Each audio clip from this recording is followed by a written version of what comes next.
Assalamualaikum warahmatullahi wabarakatuh. Perkenalkan, nama saya Amel Dwi Pramesti dengan NIM 1622 dari kelas Teknik Informatika A semester 1. Pada kesempatan kali ini, saya akan mempresentasikan penyelesaian UAS mata kuliah Logika Matematika yang diampu oleh Bapak Gendor. Saya telah mengimplementasikan 5 soal logika tersebut menggunakan bahasa pemrograman Python di Google Colab. Berikut adalah penjelasannya dan akan saya jelaskan satu persatu dari soal nomor 1, yaitu logika seleksi dasar.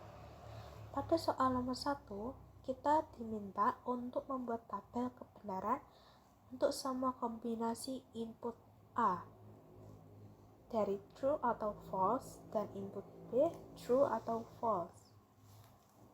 Sebagai berikut adalah tabel kebenaran logikanya. Jika input A bernilai true dan input B bernilai true, maka nilai X setelah if pertama adalah 15, dikarenakan 10 ditambah 5 sehingga hasilnya X sama dengan 15. Jika input A bernilai true dan input B bernilai false, maka nilai X adalah 10 dikurangi dengan 2 sehingga hasilnya X adalah 8. Sedangkan jika input A bernilai false, seluruh kondisi awal akan gagal sehingga program masuk ke bagian else. Hasilnya nilai X menjadi 0 baik untuk input B bernilai true maupun false. Selanjutnya mencari kondisi tambahan yaitu not A or B. Untuk true hasilnya adalah true. Untuk true false hasilnya ada false. Untuk false true dan false hasilnya adalah true. Hasil dari akhir soal 1, nilai X di akhir didapat dari pengkondisian tersebut.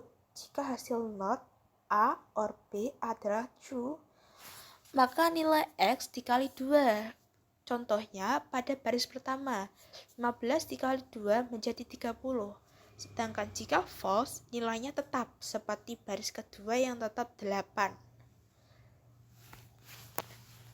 Selanjutnya soal nomor 2, yaitu logika loop dan modulo. Pada soal nomor 2, saya menggunakan logika loop dan modulo. Di sini program akan melakukan tracing untuk nilai n dari 1 sampai dengan 6. Aturannya sederhana, setiap kali perulangan menemukan angka genap menggunakan i/2 sama dengan 0, maka nilai boolean result akan dibalik atau dinegasikan.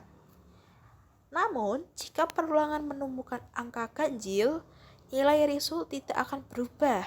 Sebagai contoh, pada n sama dengan 2 saat i sama dengan 2 yang merupakan bilangan genap, nilai result yang awalnya false menjadi berubah jadi true. Sedangkan pada n sama dengan 4, nilai result sempat menjadi true di angka 2. Namun karena angka 4 juga genap, nilainya dibalik menjadi false. Jadi akhirnya bergantung pada berapa banyak bilangan genap yang dilewati dalam perulangan tersebut.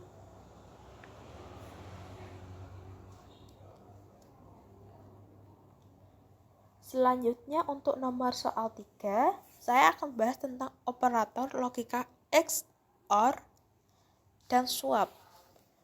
Di sini kita menguji interaksi antara dua variabel P dan Q. Pertama, kita tentukan nilai R menggunakan logika XOR.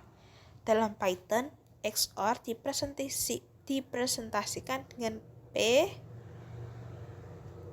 sama dengan Q. Artinya R bernilai true jika P dan Q memiliki nilai yang berbeda.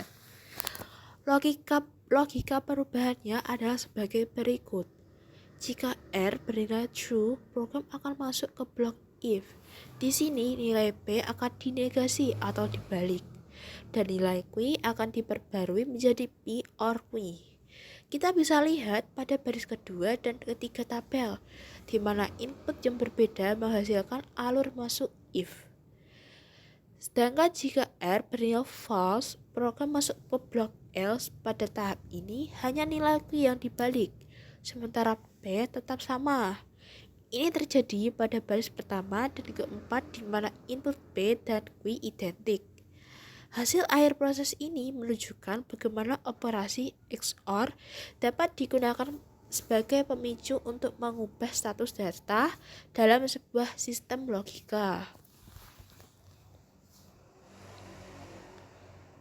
Selanjutnya soal nomor 4. Saya akan mendemonstrasikan konsep short circuit logic. Fitur ini sangat krusial dalam pemrograman untuk menghindari error fatal seperti pembagian dengan 0. Perhatikan pada input kedua, yaitu X sama dengan 0 dan Y sama dengan 10. Secara matematis, membagi 10 dengan 0 akan menyebabkan error. Namun, karena kita menggunakan operator AND, Python melihat bahwa kondisi pertama X lebih dari 0 sudah bernilai false. Karena sudah pasti salah, Python memutuskan sirkuit dan tidak melanjutkan perhitungan Y atau X, sehingga program tetap berjalan aman dan menghasilkan status beta. Secara keseluruhan, logika ini membagi hasil menjadi 3 kategori. Alpha untuk nilai positif rasio besar, beta untuk kondisi 0 atau negatif, dan gamma untuk kasus lainnya. Ini menunjukkan betapa efisiensinya evaluasi logika dalam Python. Selanjutnya soal terakhir, yaitu soal nomor 5. Logika state machine sederhana. Kita mempelajari konsep state machine atau mesin status di mana program berpindah dari satu kondisi state ke kondisi lainnya berdasarkan sinyal input berupa nilai boolean, true atau false. Mesin ini bekerja dengan cara berpindah antar satu state 0, 1, dan 2 tergantung pada sinyal true atau false yang masuk. Ada hal khusus yang harus diikuti. Misalnya untuk mencapai state 2, mesin harus melalui state 1 terlebih dahulu dengan urutan input tertentu. Kita bisa melihat pada kasus A, input sinyal berhasil membawa mesin berputar penuh dari state 0 kembali ke state 0. Namun pada kasus B dan C, karena urutan inputnya berbeda, mesin berhenti di state yang berbeda pula. Ini menunjukkan bahwa bagaimana urutan input sangat menentukan hasil akhir dalam sebuah logika berbasis status. Dengan ini seluruh penjelasan dari soal 1 sampai 5 telah selesai. Apabila ada kekurangan dalam penjelasan soal maupun hasil jawaban dari soal, saya mohon dimaafkan, kurang lebihnya mohon maaf. Terima kasih atas perhatiannya. Saya tutup presentasi UAS Logika Matematika ini. Terima kasih Bapak Ketur. Wassalamualaikum warahmatullahi wabarakatuh.